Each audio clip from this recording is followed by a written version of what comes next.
Hey everyone, so today we are going to go over how to do rental billing for a 28-day cycle using billing groups. And for this example, we're going to be posting the QuickBooks online.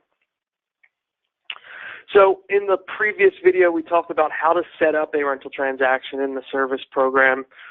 For that scenario, you can absolutely refer back to that video if you need further clarification or more information on how to set up a rental transaction.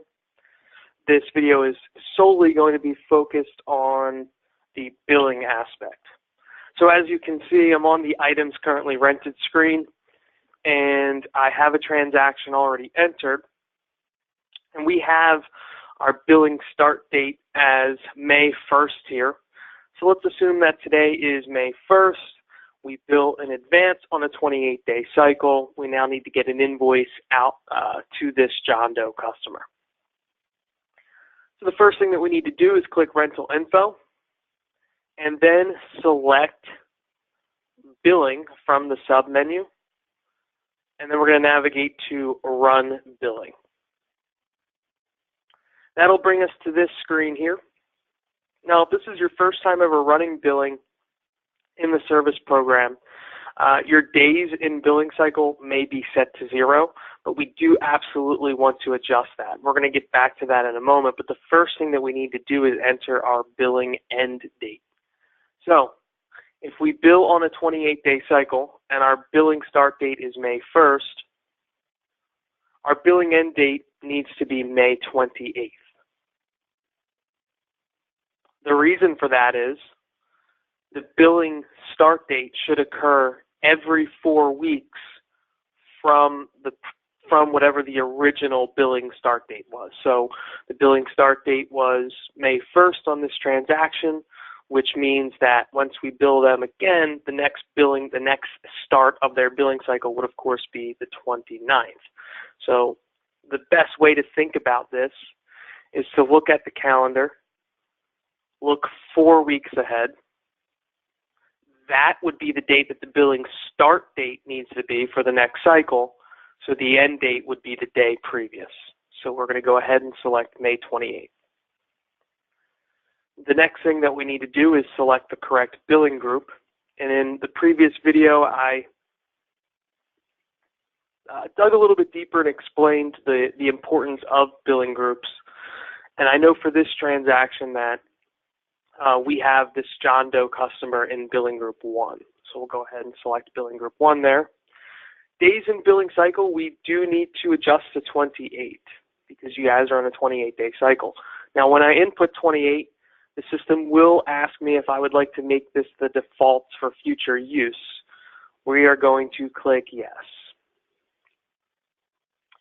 Show location on description. This is an option here. Within our rental transaction, there is a location field next to the line items. This is an area for you to input more specific locations, such as front of the property, on the side lot. And we didn't discuss this too much in the previous video, something that's rarely used, but if you do use this field, this option here determines whether or not that would show up on the invoice. I am not using that field, so we're going to leave that set to no. The second option here is to show the serial number on the description. And as you can see, in this transaction, I do have serial numbers, but those serial numbers don't mean much to my customer, so we're going to leave that as no as well. Combine customer invoices. So this is how the system handles multiple transactions for the same customer or the same job.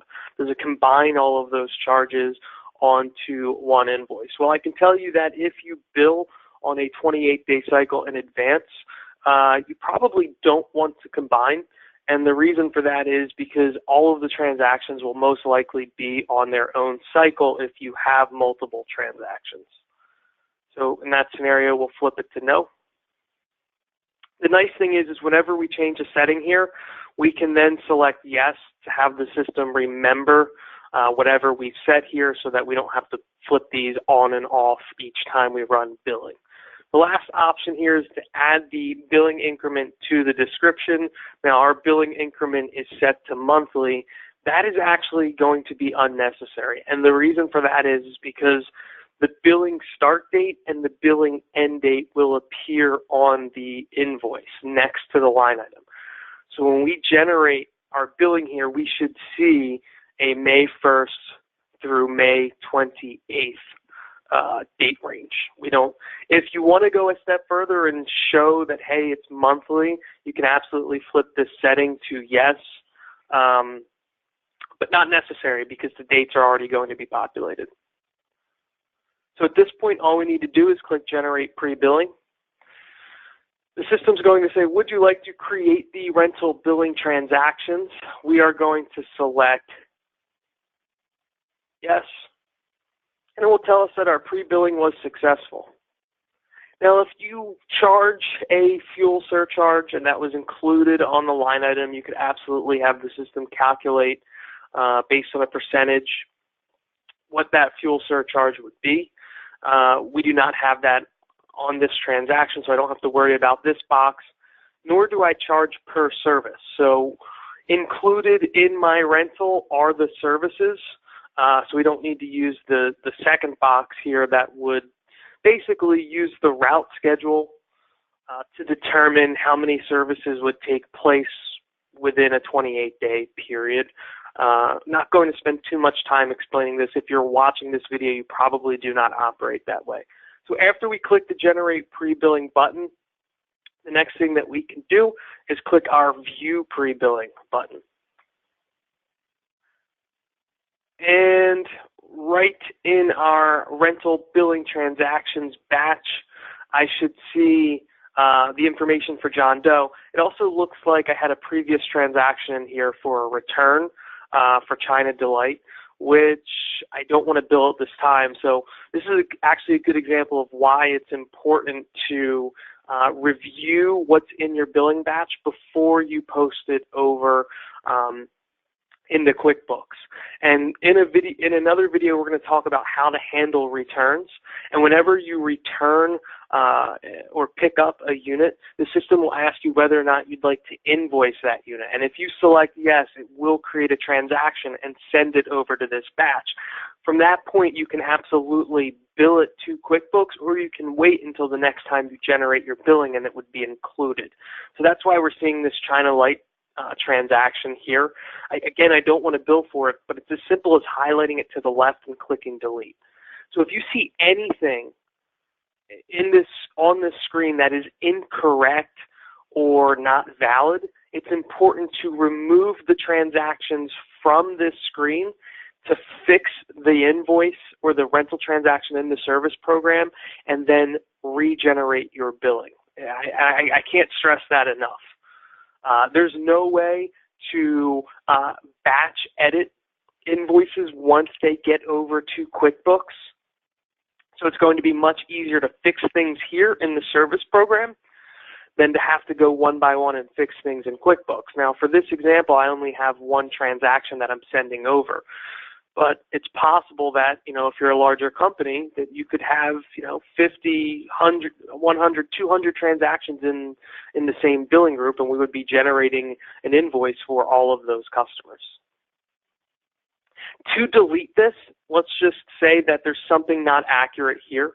All you have to do is head back to the billing screen, and right down here, you'll be given a date to delete. Well, we ran billing with a billing ending date of May 28th. If I were to select that and click Delete Billing Run, that would remove the transactions from this batch screen. But this looks good at this point.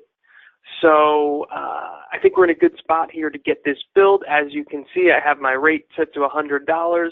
That's the total charge for each one of the toilets. We also have our $50 delivery fee. That looks good. Now, our billing prior date was May 1st. Our billing ending date is May 28th. And in this number of days column, we see the number of 27. And that will trip up customers because they think that number should be 28 if they bill in a 28-day cycle, but that's incorrect. It's 27 because the next billing start date would be 28 days later. So this calculation, 27, is from the end date and the prior billing start date. It's not from the new billing start date and the prior billing start date, which of course would be 28. So 27 is the number that we like to see here. At this point, I think we're ready to go ahead and post this over to QuickBooks Online. First thing that we can do is input our billing date. That's the date that's going to appear on the invoice. So again, I bill in advance for this example. So we need to get this invoice out with a date of May 1st. So we'll go ahead and select that right here. The next button, all we need to do is click the Post to QuickBooks button. And it will say, are you sure you want to post to QuickBooks? We're going to select yes. And we're going to give the system a minute here. And what that will do is actually open up our QuickBooks Online Sync menu right here. All we need to do is click on the Rentals tab across the top, and we should see exactly what we saw in the Service Program desktop right here on our QuickBooks Online Sync menu. So I see John Doe, Delivery, Setup, Portable Toilet Rental, and as I previously mentioned, we also have the date ranges there, which is nice. Again, we have to adjust our posting date, so we'll go ahead and make that May 1st.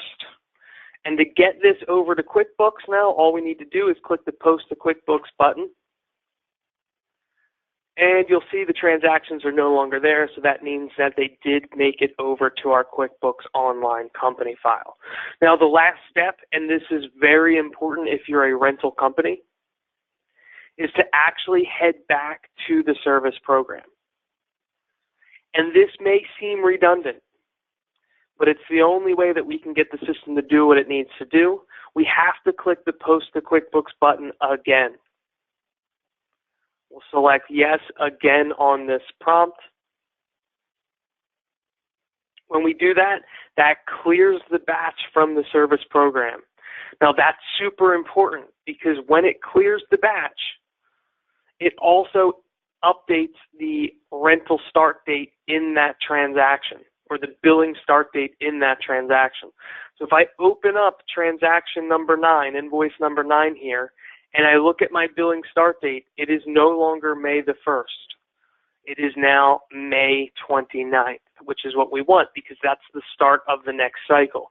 You'll also notice that my delivery/setup fee, which was marked to be run once, now has a date run of May 28th. That is exactly what we want. We don't want this charge to show up on any additional invoices. With having a date run populated in this field, the system now knows to ignore this delivery charge. It's already been billed for the billing cycle of May 1st through May 28th. So that's how you would run billing if you're a customer that operates on a 28-day billing cycle in which each customer is on their own 28-day billing cycle.